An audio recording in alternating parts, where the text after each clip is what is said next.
Le Seigneur Jésus-Christ demande de nous avertir. Alléluia. Et c'est ce qui est juste.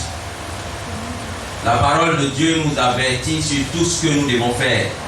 La parole de Dieu nous avertit sur notre marche. La parole de Dieu nous avertit dans notre conduite, dans notre manière de nous comporter quand nous sommes à la maison. Et c'est ça la parole de Dieu. Il n'y a pas de sentiment dans la parole de Dieu qui nous cajole ou qui nous dorlote. La parole de Dieu vient pour corriger toutes nos imperfections. La parole de Dieu vient pour nous laver. La parole de Dieu vient pour nous purifier. La parole de Dieu vient pour nous sauver. Et si nous voulons être sauvés, il y a une seule chose à faire. C'est de suivre les recommandations de Dieu. C'est de s'attacher à la parole de Dieu et de pratiquer cette parole-là. Je relis encore le livre d'Ézéchiel, le chapitre 3.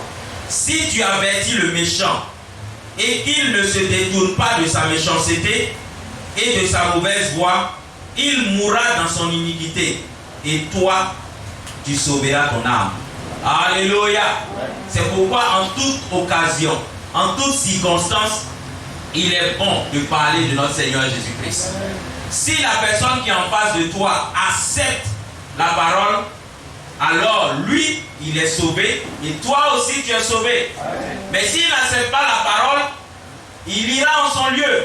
Mais toi, tu auras joué ton rôle, tu auras joué ta part et tu seras sauvé. Alléluia. Mais si tu ne l'avertis pas, et que ce dernier meurt, alors le Seigneur Jésus-Christ te réclamera son sang. Alléluia. C'est pourquoi en toute circonstance, en toute occasion, que ce soit dans des moments de deuil, des moments de joie, des moments de bonheur, des moments de tristesse, il faut pouvoir prêcher la parole de Dieu. Il faut pouvoir parler du Seigneur. Parler non pas seulement dans notre bouche, mais il faut parler aussi par notre vie. Alléluia. C'est pourquoi nous devons toujours méditer la parole jour et nuit. Et voilà ce que le prophète William Branham nous dit dans la brochure La tempête qui approche, au paragraphe 62, prêché à Phoenix en Arizona le lundi 29 février 1960.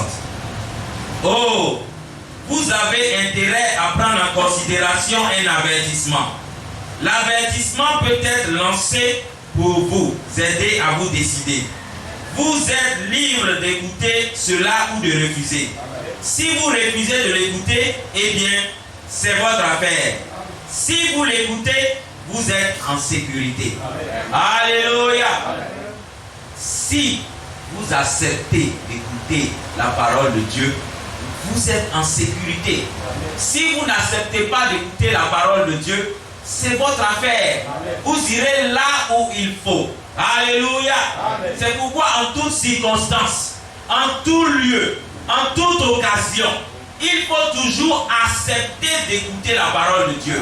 Il faut toujours accepter de pratiquer la parole de Dieu. Alléluia. Ce n'est ni par notre force, ce n'est ni par notre intelligence, ce n'est ni par notre statut social, ce n'est ni par notre statut matrimonial. Alléluia. Si nous nous attachons à notre travail, le jour où nous ne travaillons pas, le jour où notre travail prend fin, chers frères, chères sœurs, ce jour-là, notre vie est terminée. Parce que nous ne sommes pas attachés à Jésus-Christ de Nazareth. Notre travail va prendre fin un de ces jours. Mais le Seigneur Jésus-Christ, il est l'alpha et l'oméga. Il est le commencement et il est la fin. C'est pourquoi notre espoir, notre appui, notre sécurité repose en Jésus-Christ de Nazareth. Alléluia. Il ne faut jamais abandonner le Seigneur Jésus-Christ. Quels que soient les moments que nous traversons. Alléluia. Nous pouvons aimer nos familles, c'est vrai. Mais le jour où tu perds ton épouse, est-ce que ton adoration doit s'arrêter? Non. C'est pourquoi nous devons nous attacher à la parole de Dieu. La parole de Dieu nous recommande d'aimer nos épouses, d'aimer nos enfants. Alléluia. D'aimer nos voisins, d'aimer tout le monde. Mais celui qu'il faut aimer en premier, c'est Jésus-Christ de Nazareth. Car si tu aimes le Seigneur Jésus-Christ, il te donnera toute la force de pouvoir aimer tes enfants, de pouvoir aimer ton mari, de pouvoir aimer ton épouse. Alléluia. Mais si tu as décidé de mettre ta famille avant ton adoration, le jour où ta famille est retirée de ce monde, ton adoration prend un coup. Amen. Alléluia. Alléluia. Amen. Notre Seigneur, il est vivant. Amen. Et tous les jours de notre vie, il nous donne la solution à toutes choses. Amen. Alléluia. C'est pourquoi nous devons toujours nous attacher à notre Seigneur Jésus-Christ. Et quand l'avertissement vient, ce n'est pas une mauvaise chose. C'est pourquoi aimer les églises où on vous dit la vérité. Amen.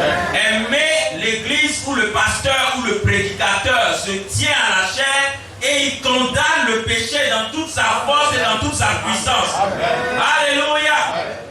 Parce que le salaire du péché, c'est la mort. Amen. Il n'y a pas péché en or, il n'y a pas péché en bois, il n'y a pas péché de bronze. Un péché, c'est un péché. Amen. C'est pourquoi pour régler des situations dans une assemblée, pour régler des situations dans une famille, il faut s'attacher à la parole de Dieu. Amen. Qu'est-ce que Dieu dit pour cette situation? Qu'est-ce que Dieu dit pour ce qui est arrivé? Il ne s'agit pas d'avoir des réflexions intellectuelles, ni des pensées humaines pour régler toute situation. Parce que si tu as utilisé ton intellect va te rattraper demain. S'il y a une autre situation de cette même envergure, tu ne pourras pas avoir la même solution identique pour pouvoir résoudre ces problèmes. C'est pourquoi en toute chose, il faut se fier à Dieu. Toute situation dans notre famille, dans notre foyer, dans notre église, dans notre entreprise, il faut toujours avoir recours au Seigneur Jésus-Christ. Alléluia. C'est pourquoi ce n'est ni par la force, ni par l'intelligence, ni par notre connaissance, ni par notre situation professionnelle, ni par l'origine de nos familles, ni